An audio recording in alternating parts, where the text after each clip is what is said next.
All right. Hello. Welcome back to another edition of Lone Star Football Podcast. I'm your host, Cody Johnson. Today we got Austin Murray, also known as Optimistic Texan Fan on Twitter. How you doing, Austin?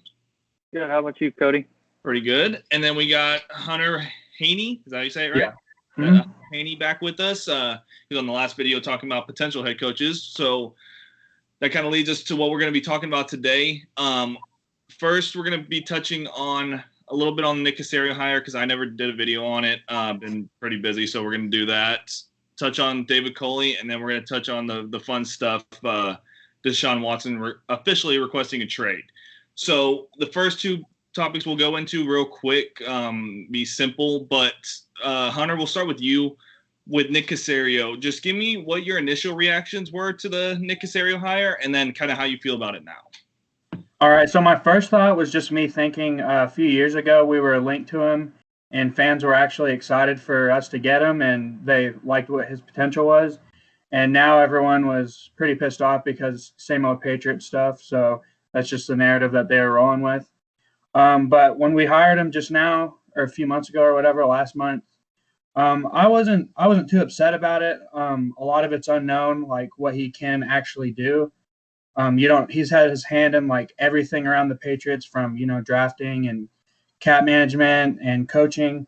So I was pretty optimistic towards it, but my big thing was, let's see who he brings in as the head coach, and that'll decide, where I'm at. But right now I'm still fine with it. We just have to wait and see what he does this first off season. So I'm not too mad about it. For sure. Now, Austin, let me get the same thing from you, how you felt then and how you feel now. Yeah, so I think my biggest thing would be his concern for drafting. The Patriots' track record for drafting hasn't been great, especially in the first round over the past few years. I was one of the few people who really liked the Nick Caserio hire. I think he was the best person for the job. A lot of people think there were better. I don't. He was basically the de facto GM in New England. Obviously, Bill Belichick signed off on all the final moves, but he was basically the Patriots GM, and I know a lot of people are pretty hesitant because it's another Patriots of the South move. I like him. I think he's going to come in and do a really nice job and really save this team. Okay, so that's fair enough. So for me, my big thing initially, I was pissed because a little bit of what Hunter said, is the same old going back to the Patriots thing. But for me, the reason I was really pissed was not necessarily having to do that much with Casario, but how we went about hiring him. It just looked straight tunnel vision for Nick Caserio because, like Hunter said, he was the name that was associated with the job when we fired Brian Gaines. So for me, I was super pissed. I did not like the hire just because I felt like they didn't do their due diligence. Cal and Corn Ferry, that is, and Jack Easterby. With the rest of the guys, like not bringing. I don't even remember who they interviewed at the time, like Louis Riddick and the guy from the Steelers. Omar Khan. So I feel like there should have been more interviews. I felt like we didn't really give them a fair chance. I felt like their eyes were on Nick Caserio the whole time because Cal freaking loves that guy. Now, kind of settling on it a little bit. I'm going to give him a chance.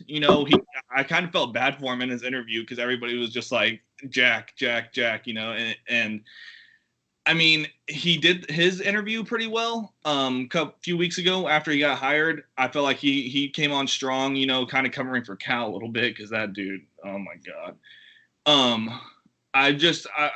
We got to give him a chance. Like you said, Hunter, it's wait and see at this point. There is drafting concerns, like Austin said, because they're usually at the back half of the first round, and they're not typically good, especially drafting wide receivers and stuff like that.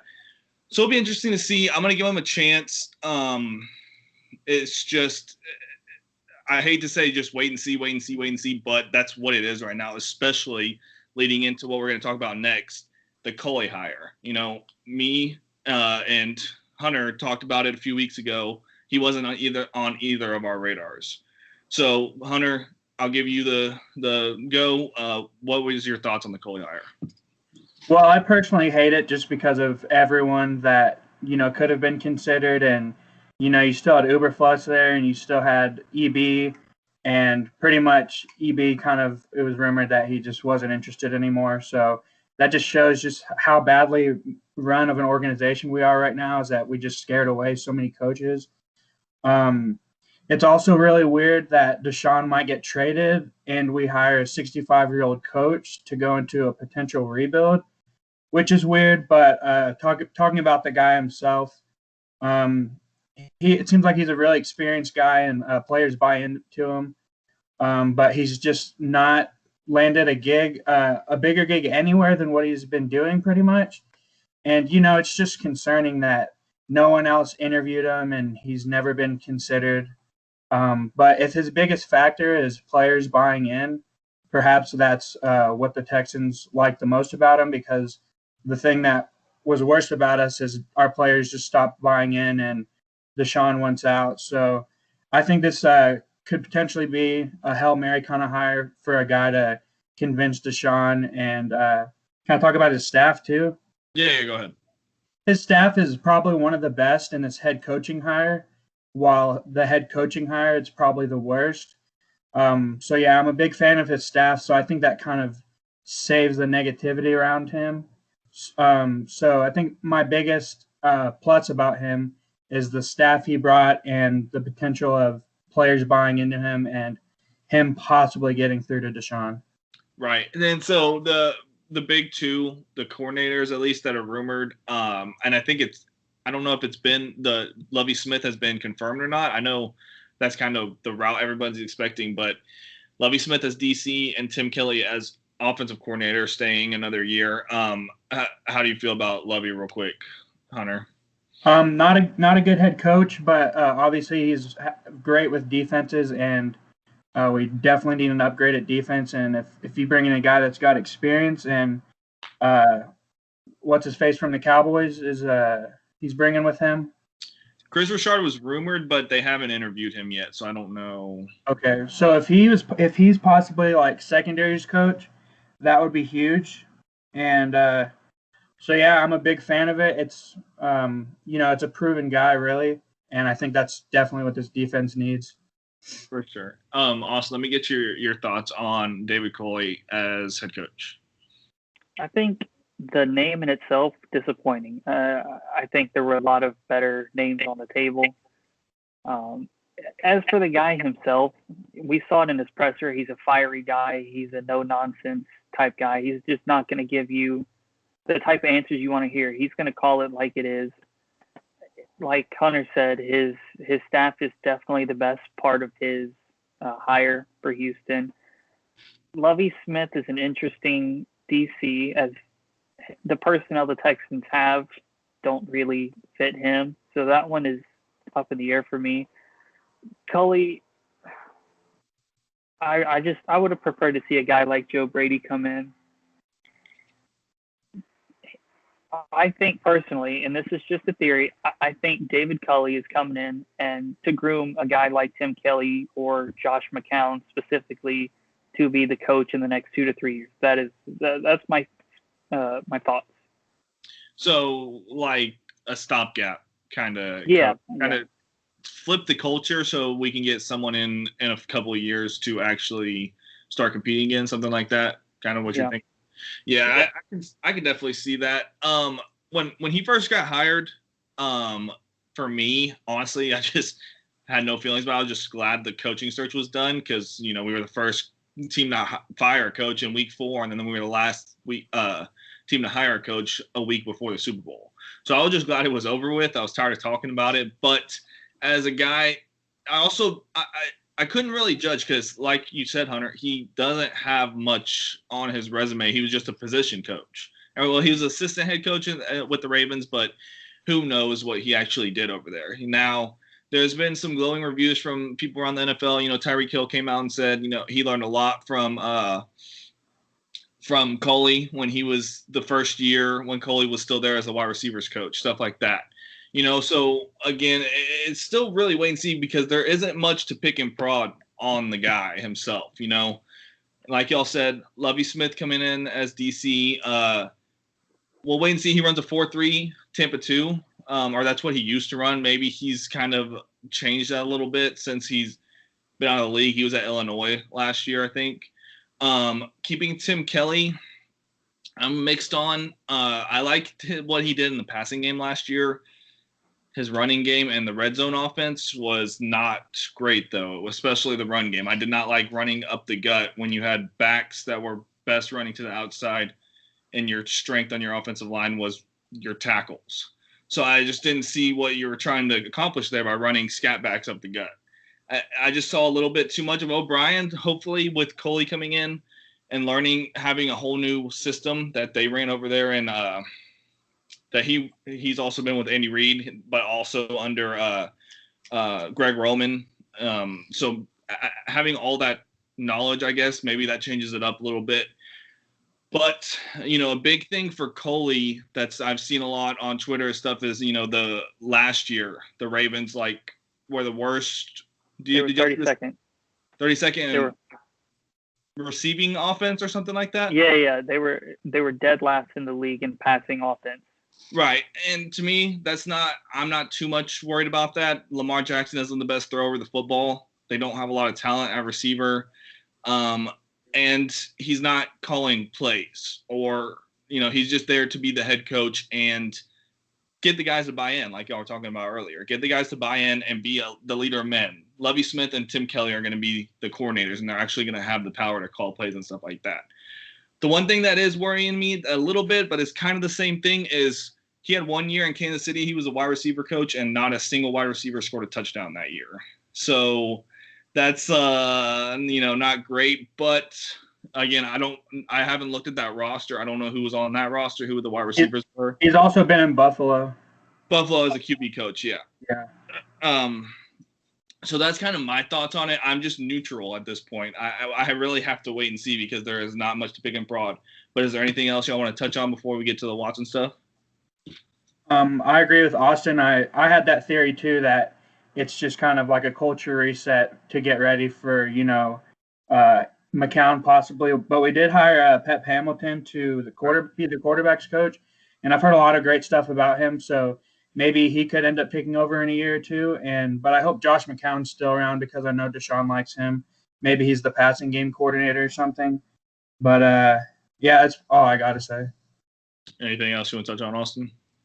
The only thing I can say is if here in a couple months the Texans and Deshaun Watson agree to part ways and they move him, I would really like to see Tim Kelly fired because I feel like the only reason they're keeping him at this point and the only reason he is still around is because of that Deshaun Watson tie. Connection, for sure. I definitely agree with that. But let's get into the juicy stuff. It was yesterday that Deshaun Watson, Adam Schefter reported he officially requested a trade from the Houston Texans. Everybody on social media went nuts. Some of us might have saw it coming. Some of us didn't think it was happening. But also, I'm going to start with you this time. What's your thoughts on just the whole Deshaun situation as it is? I personally feel like he's just quitting on not only his teammates, but the city of Houston. It seems like his agent's doing some shady stuff behind the scenes. It's like we're seeing a different version of Deshaun Watson versus when he came out of the draft in 2017. It seems like the money's changed him. Obviously, he's a franchise quarterback, a generational talent, a guy that you can't let go unless it's this type of circumstance. And I'm on the side of if he doesn't want to be here, let's send him. Send him to the Jets, man. This is going to be the quickest way to rebuild the roster. Use all those first-round picks, fix the defense. After his $20 million cap hit this season, you gain that extra $20 million for free agents and can build your team once again. That's the only plus side to trading Deshaun Watson is it's going to free up money, get you the draft capital you need to rebuild quicker. Okay, so I'll ask you, then I'll go to Hunter. What do you see as a potential trade package? It's going to have to be huge. I would say the Jets and the Dolphins are the only two teams that could swing a trade. I would have to say, not said it all on Twitter, I think it's going to be 3 firsts, 2 or 3 seconds, and a pretty solid young player on the defensive side of the ball. Fair enough. All right, Hunter, your thoughts on this Deshaun Watson situation? So obviously, you can understand why he's frustrated. And it's not like we've been doing him favors this offseason. We've been, doing a lot of shady stuff without him and, keeping people he's not a fan of. So I can understand it. Like Austin said, it sucks to see that he's giving up on us going into his only 5th year with him being under contract for 4 more years. But I got a couple of tweets that I wanted to read off. So it's not like we're a poverty organization. It's not like we've been the Lions or the Jaguars the past 15 years.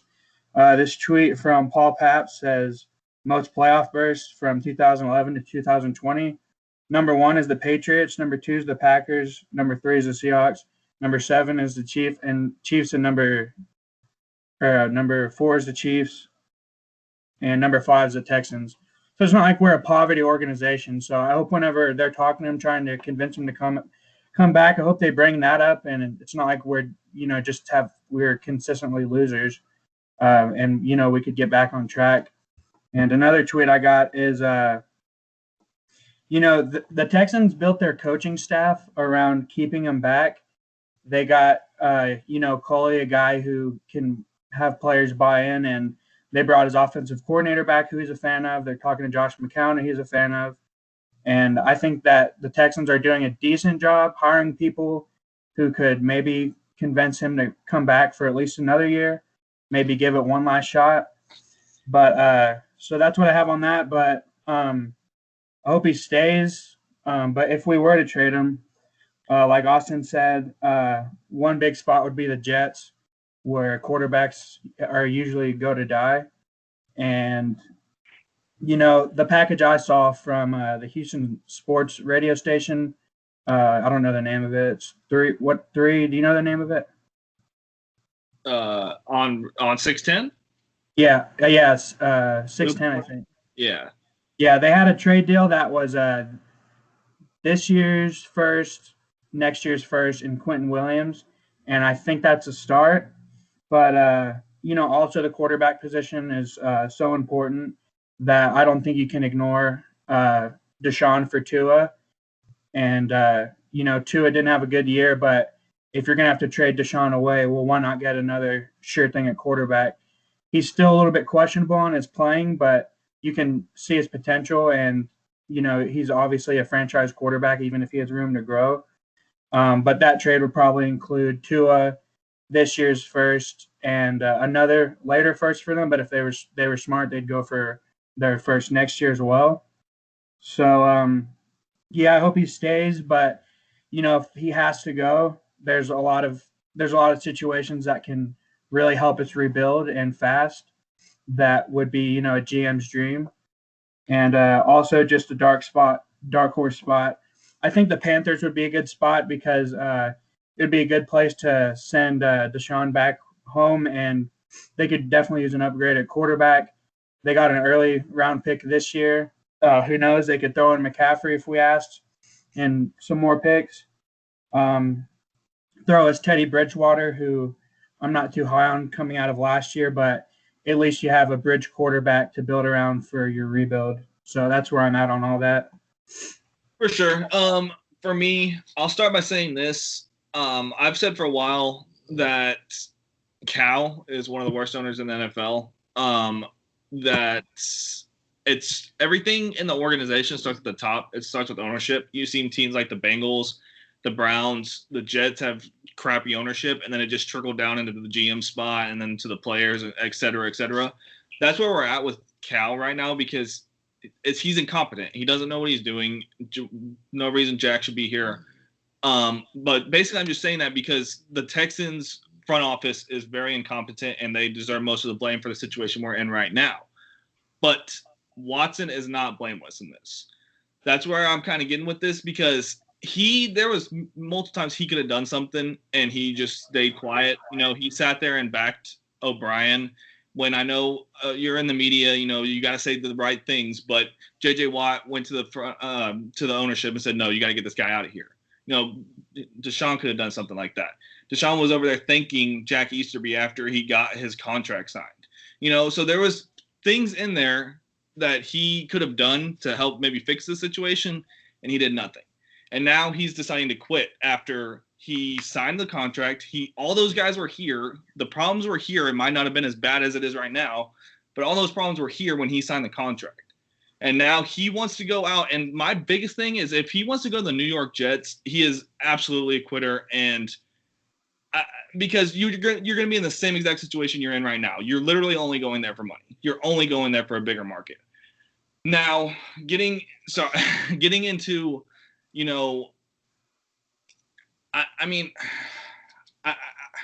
it's tough to say because I can see his point of view, wanting to get out because the ownership is incompetent, like I was just talking about. But at the same time, you've been in the NFL for 4 years.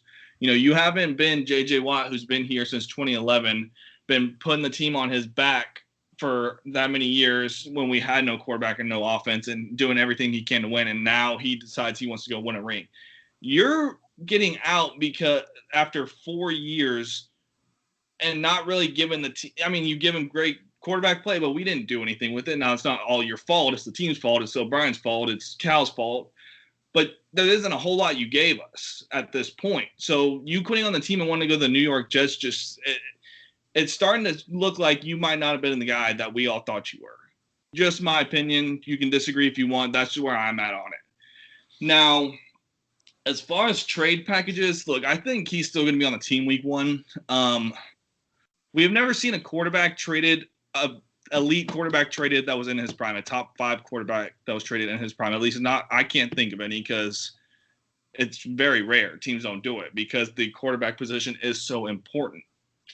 Now, I've seen guys like Benjamin Albright say he's talked to some GMs or whatever that the trade starts at like 3 first-rounders and 3 second-rounders. That's where it starts. That's where you pick up the phone.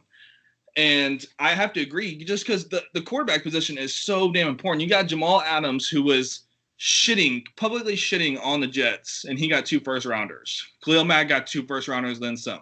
Jalen Ramsey got 2 first-rounders, then some. Now, the edge position is a premier position. It's probably the second most important in the NFL. But safety's not. Corner is to an extent, but none of them are to the position of a quarterback. A good one at that. So teams trading for Watson are crippling their future to an extent.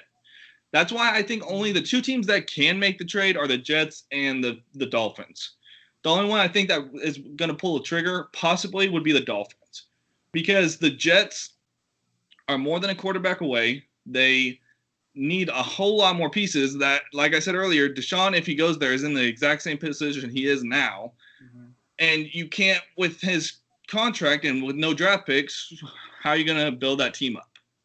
That's why I don't see the Jets making that. Now, the Dolphins have a good team. They can win now if they get Deshaun Watson. They could go to the Super Bowl next year with Deshaun Watson and that team. That's why I think they could do it. Ultimately, we listened to the interview today. I don't think the Texans want to do it. I wouldn't see why they would want to anyways. But I just don't think the trade happens at all because I think there's really only one destination that could actually pull the trigger. But is there anything else y'all want to touch on with the Deshaun stuff? I think you could make a case for the fact that his situation is going to be worse for the Jets than it was with the Texans. Look at their offensive line other than Betcon. It's terrible. Their receiving core is way worse than the Texans were this past season. Name me 3 Jets receivers. You can't. Denzel Mims. Okay, that's not important. But my point is, he would arguably be in a worse situation in New York than Houston. So, yes, I think he's a quitter. Anything else you want to touch on, Hunter? Yeah, I'm just glad from the presser that they're standing their ground, which they should. You can't let an elite player go like that. But if you do, I'm sure they'll start to be open to ideas. I don't know when an NFL team, has had this much leverage over a player with his contract.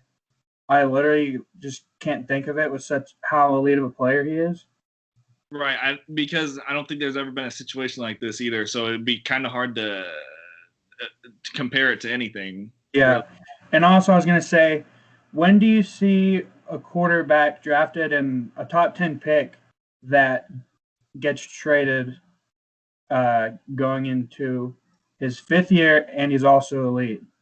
It's just a rare situation. Well, just 12th pick, but yeah, I get what you're saying. Like at least quarterback in their prime, you don't see it.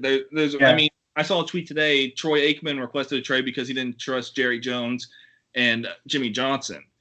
Mm-hmm. He ended up being there for his entire career. Now he's a Hall of Famer. You don't see those types of trades happen. That's why I think he's on the team week 1. So at the end of the day, I think that he's had one bad season his whole NFL career. And, a lot of great quarterbacks go through, they have a bad season. Drew Brees went 7-9 3 years in a row. How do you think he felt? I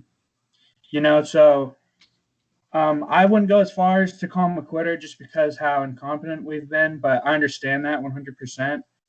I'm in favor of, I kind of like what they're doing. They're just building as much as they can to convince him to stay.